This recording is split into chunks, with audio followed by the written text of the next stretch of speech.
ကောက်တော့တစ်နှစ်လုံးမှာပြည်တစ်စောင်းတိုင်းတပွဲထဲမှာသာရောင်းချပေးတယ်ပြည်တစ်စောင်းတိုင်းတပွဲထဲမှာသာစားရတယ်280ကျော်တက်တန်းရှိတဲ့မုတ်တိုင်းကြုံလေးကိုကျွန်တော်ဒီတစ်ခေါက်ရိုက်ပြပေးလိုက်တာဖြစ်ပါတယ်မုတ်တိုင်းကြုံဆိုင်နေတဲ့မှာကျွန်တော်ဒီဆိုင်လေးကိုအကြိုက်ဆုံးပါခင်ဗျာ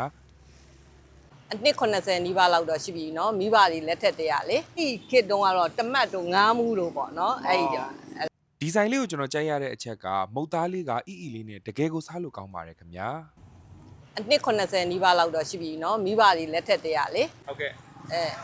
ဟိုတော့မိဘတွေလက်ထက်တုန်းကတော့ဟို12ပွဲဈေးလိုက်တာပေါ့เนาะဟုတ်ကဲ့မိဘတွေမရှိတဲ့အခါကျတော့ပွဲဈေးမလိုက်တော့ပဲဒီတစ်စောင်းတိုင်းတပွဲပဲရောင်းခဲ့တာပေါ့เนาะဘယ်ဈေးလဲပေါ့เนาะအဲ့ဒါအဲ့ဒီခေတ်တုန်းကတော့တမတ်တို့ငားမှုတို့ပေါ့เนาะအဲ့ဒီအခုဆိုရင်တစ်ချက်ကိုဘယ်လောက်လဲမသိဘူးအခုကတစ်ချက်ကို1500လား2000ပေါ့เนาะဟုတ်ကဲ့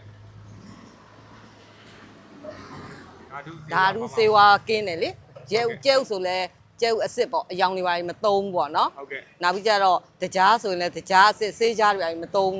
အဲ့လိုသဘာဝပစ္စည်းတွေနဲ့ပဲပေါ့နော်သဘာဝနီးကြကြပဲလုပ်တယ်တနေ့လုံးမှာဒီတစ်စောင်းတိုင်းတစ်ပွဲပဲပေါ့နော်ဒါကလည်းမိဘရဲ့အမွေနှစ်လက်ငုပ်လက်ရင်းမလို့အဲ့ဒါထပြီးတော့ပြန်ပြီးတော့လုပ်တာပေါ့နော်နှိမ့်မဆိုရင်ဒီဖြစ်အလုပ်တွေနဲ့ဆိုတော့မလုပ်ဖြစ်ဘူးပေါ့တစ်စောင်းတိုင်းတစ်ပွဲပဲစားရတာဆိုတော့တစ်စောင်းတိုင်းတစ်ပွဲအတွက်အားပြုပြီးတော့လာပြီးတော့အားပေးကြပါလို့ဒီပပဲတန်းချောင်းရေကျင်းမှုယုံဘေးနာရွှေတိုက်စိုးလက်ဖေးဆိုင်မှာပေါ့နော်အဲ့ချိန်မှာရောက်တာနော်ဟုတ်ပါတယ်ဒီတနေရာမှာပဲရောက်ပါတယ်ဟုတ်ကဲ့ကျေးဇူးတင်ပါတယ်ဟုတ်ကဲ့ကျေးဇူးတင်ပါတယ်